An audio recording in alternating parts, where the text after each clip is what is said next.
I now give the floor to the distinguished representative of Pakistan to introduce an address by the head of government. Thank you, Madam President.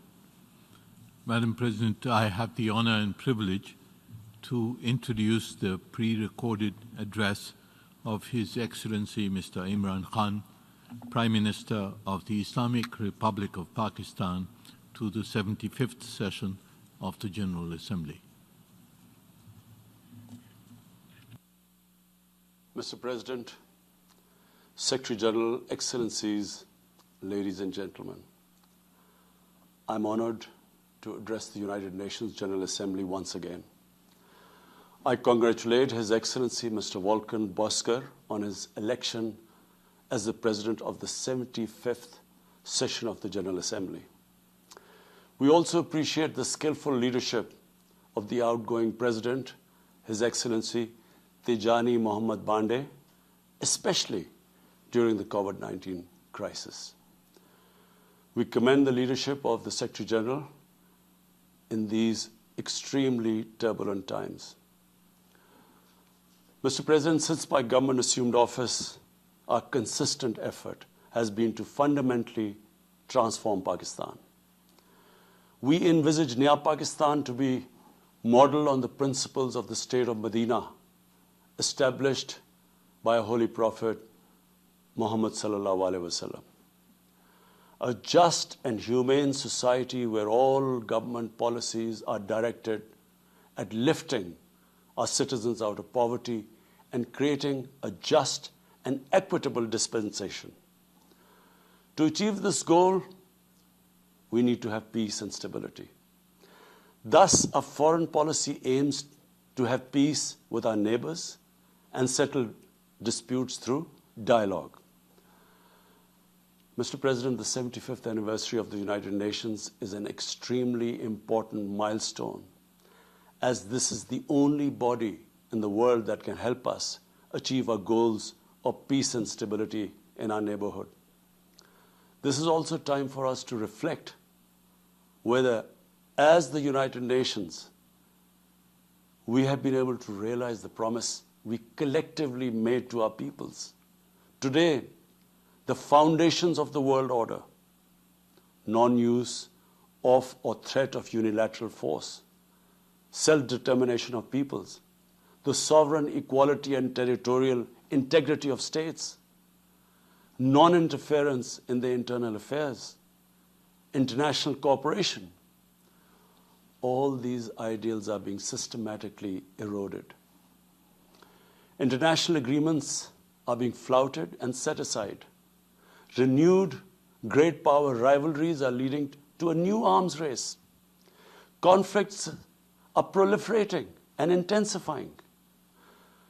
Military occupation, illegal annexations are suppressing the rights of human beings to self-determination. According to the respected professor Noam Chomsky, mankind is at even a greater risk than it was before the First and Second World Wars in the last century.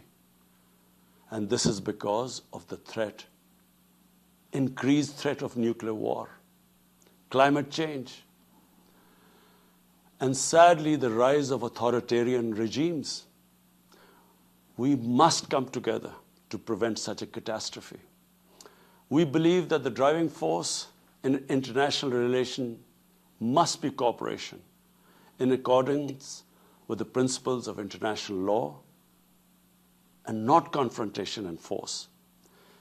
We all must emphatically reaffirm our support for multilateralism. Mr. President, the COVID-19 pandemic has illustrated the oneness of humanity. In our interconnected world, no one is safe unless everyone is safe. Locking down to control the pandemic has triggered the worst recession since the Great Recession in the last century. This has hit the poorest countries the hardest, as well as the poor in all the countries. In Pakistan, we realized very early on that if we imposed a strict lockdown, the type that several affluent countries had imposed, we would have more people dying of hunger than the virus. Therefore, we adopted a policy of smart lockdown. While concentrating on the hotspots, the virus hotspots, we opened up our agriculture sector immediately and then followed it up by the construction sector, which employed most of the people. At the same time, and this is despite financial constraints, my government deployed $8 billion, unprecedented amount, for our health services, plus support the poorest and most vulnerable households with direct cash payments through SARS program, and then subsidies to the small businesses. Even though our smart lockdown was heavily criticized in the beginning, but thanks to the Almighty Allah's grace, we have not only managed to control the virus, stabilize our economy, but most importantly, we have been able to protect the poorest segment of the society from the worst fallout of the lockdown. Today, Pakistan's response is cited among the success stories in controlling and responding to the pandemic. However, we are still not out of the woods, like no country is out of the woods today. But, Mr. President, it was obvious from the outset that developing countries would need fiscal space to respond to and recover from the COVID crisis. Debt relief is one of the best ways to create that fiscal space for developing countries. Therefore, in early April, I called for a global initiative on debt relief. We appreciate the G20's official debt suspension initiative and the emergency and rapid financing offered by the IMF, World Bank, Asian Development Bank, and UN agencies. This, however, is not going to be enough.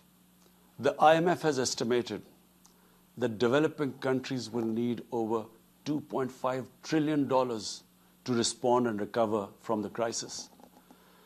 The official debt suspension will need to be extended and expanded. Additional debt relief measures will also be needed. Development banks should ensure adequate financial inflows. Rich countries have generated over $10 trillion to finance their own response and recovery. They should support the creation of at least $500 billion in new special drawing rights for the developing world. Mr. President, in my address to the General Assembly last year, I had highlighted the tremendous damage that illicit financial flows from developing countries to rich countries and to offshore tax havens cause. This leads to the impoverishment of the developing nations. Money that could be used towards human development is siphoned off by corrupt elites. The loss of foreign exchange causes currency depreciation. That in turn leads to inflation and poverty. The quest for getting back these stolen resources is nearly impossible, given the cumbersome procedures. Moreover, the powerful money launderers have access to the best lawyers. And sadly, because they are the beneficiaries, there is a lack of political will in the rich countries to curb this criminal activity. Mr. President, if this phenomena is unaddressed, it will continue to accentuate the inequality between the rich and the poor nations, and eventually will spark off a bigger global crisis, a far bigger global crisis than the present migration issue poses. The rich states cannot hold forth on human rights and justice when they provide sanctuary to money launderers, to their looted wealth. There are robust anti-money laundering and anti-terror financing regimes. I call upon this Assembly to take the lead in efforts to build a global framework to stem the illicit financial flows and ensure speedy repatriation of stolen wealth. It is important to realize that the aid that flows from rich countries to the developing world is minuscule compared to the massive outflows by our corrupt elites. Mr. President, this year, I must again reiterate the threat posed to mankind due to climate change. Unprecedented fires in Australia, Siberia, California, Brazil. Unprecedented floodings in various parts of the world. Record temperatures, even in the Arctic Circle. This should make all of us worried for our future generations. Commitments made through the Paris agreements must be fulfilled. In particular, the commitment to mobilize $100 billion annually as climate finance. Pakistan's contribution to carbon emissions is minimal, but it is one of those countries most affected by climate change. Yet, we have decided to take the lead as we consider addressing climate change a universal responsibility. We have launched an extremely ambitious program to plant 10 billion trees in the next 3 years as a contribution to mitigating the effects of climate change. Mr. President, the pandemic was an opportunity to bring humanity together. Unfortunately, it has instead fanned nationalism, increased global tensions, and given rise to racial and religious hatred and violence against vulnerable minorities in several places. These trends have also accentuated Islamophobia. Muslims continue to be targeted with impunity in many countries. Our shrines are being destroyed. Our Prophet Muhammad sallallahu alaihi wasallam insulted. The Holy Quran burnt. And all this in the name of freedom of speech. Incidents in Europe, including republication of blasphemous sketches by Charlie Hebdo, are recent examples. We stress that willful provocations and incitement to hate and violence must be universally outlawed. This assembly should declare an international day to combat Islamophobia and build a coalition to fight the scourge that splits humanity. Mr. President, the one country in the world today where I'm sad to say the state sponsors Islamophobia, and that is India. The reason behind this is the RSS ideology that unfortunately rules India today. This extremist ideology was founded in the 1920s. The RSS founding fathers were inspired by the Nazis, and they adopted their concepts of racial purity and supremacy. While the Nazis' hate was directed at the Jews, the RSS directs it towards the Muslims and to a lesser extent, the Christians. They believe that India is exclusively for Hindus and others are not equal citizens. The secularism of Gandhi and Nehru has been replaced by the dream of creating a Hindu Rashtra by subjugating, even cleansing, India's 200 million Muslims and other minorities. In 1992, the RSS destroyed the Babri Masjid. In 2002, some 2,000 Muslims were slaughtered in Gujarat, and this was under the watch of Chief Minister Modi. In 2007, over 50 Muslims were burnt alive by RSS arsonists aboard the Samjhota Express train.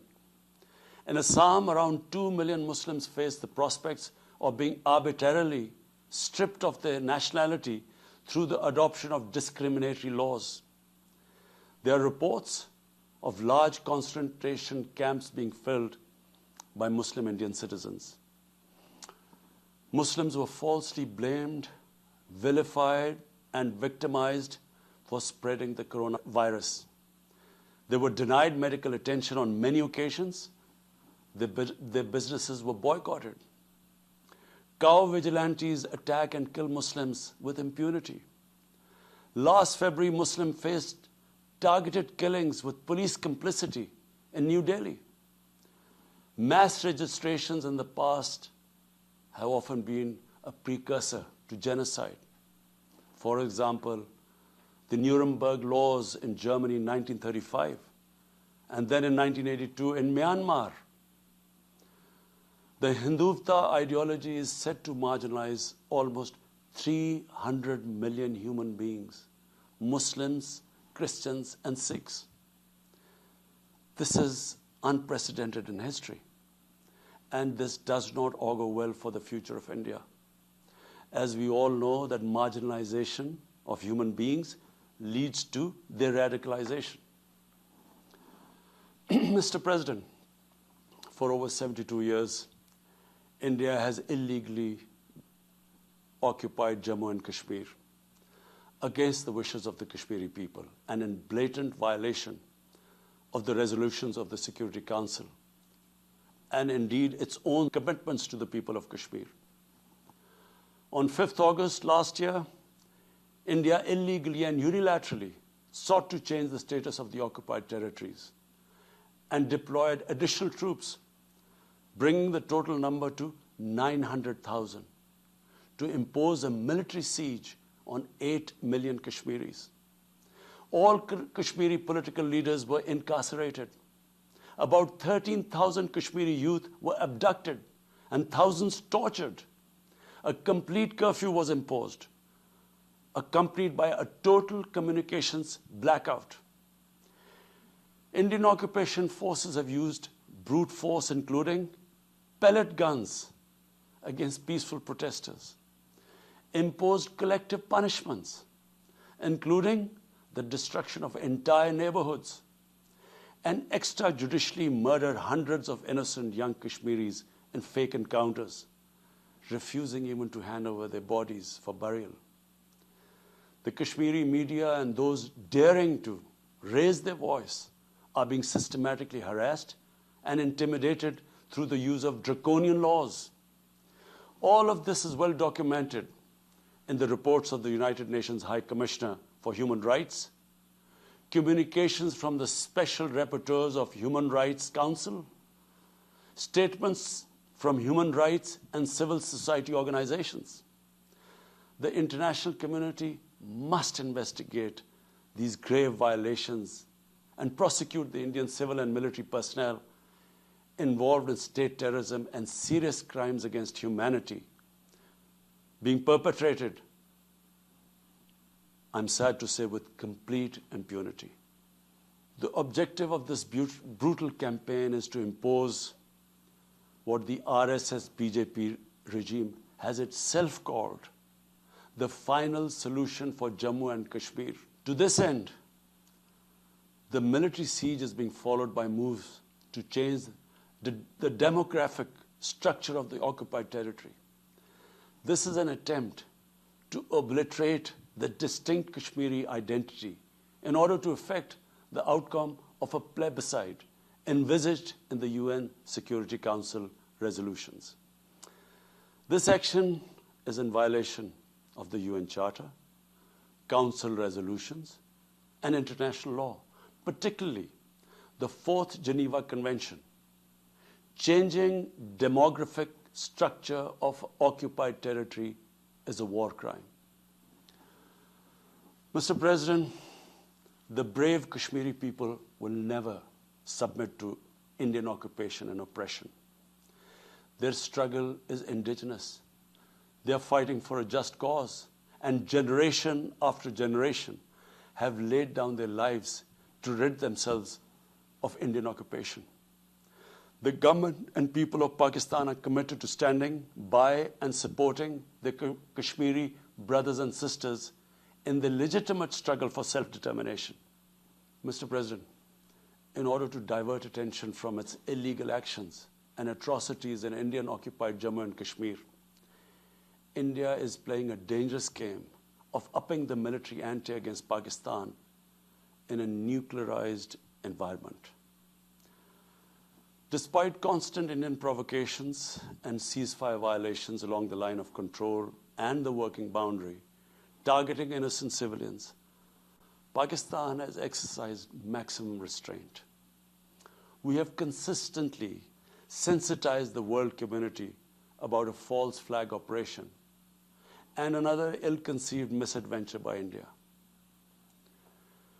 My parents, Mr. President, were born in the colonial India, and I was the first generation that grew up in an independent Pakistan.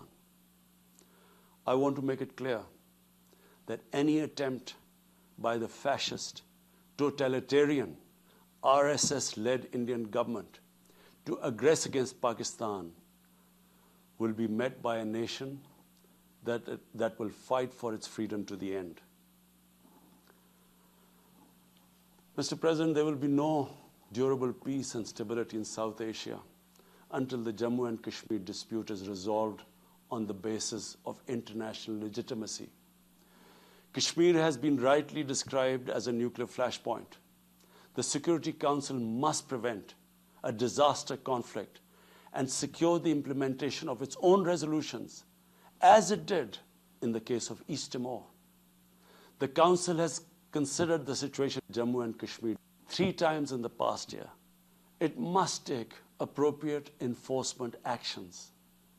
It must also take steps to protect the Kashmiris from an impending genocide by India. Pakistan has always called for a peaceful solution. To this end, India must rescind.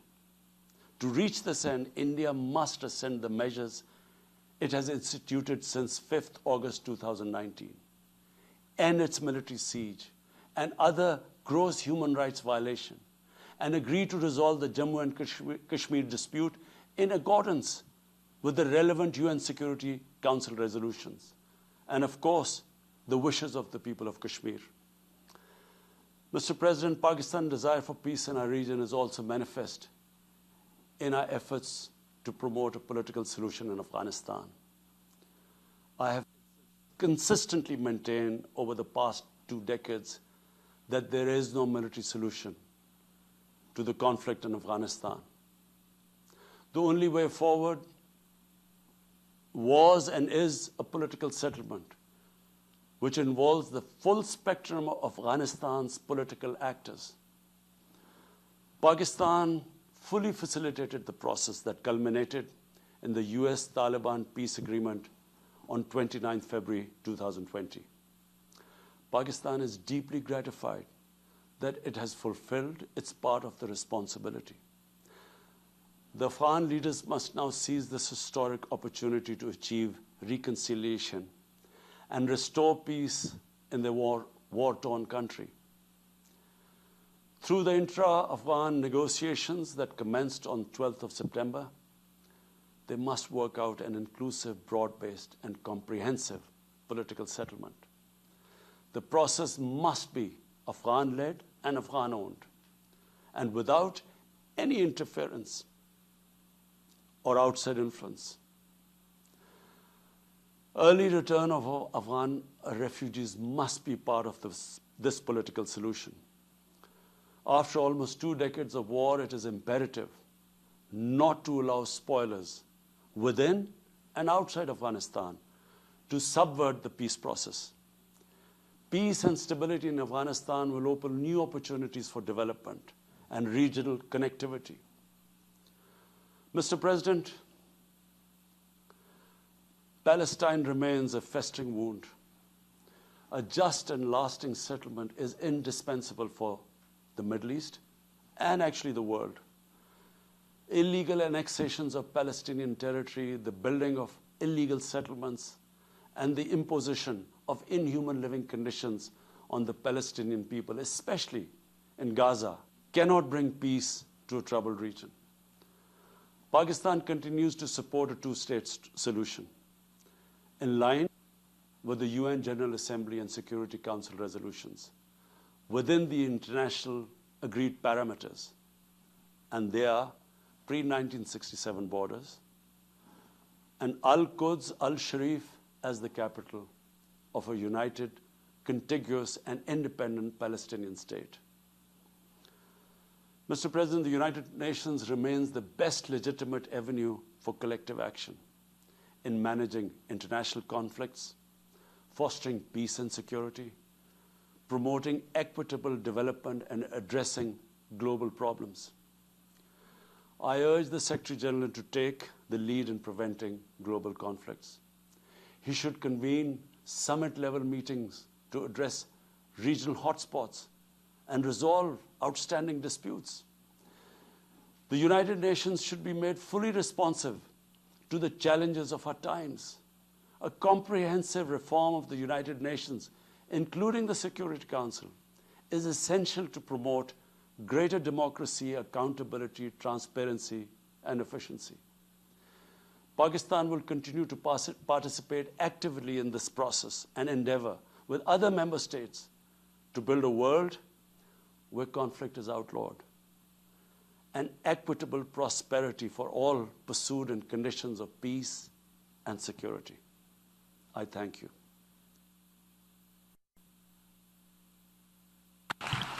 On behalf of the General Assembly, I wish to thank the Prime Minister of the Islamic Republic of Pakistan for the statement just made.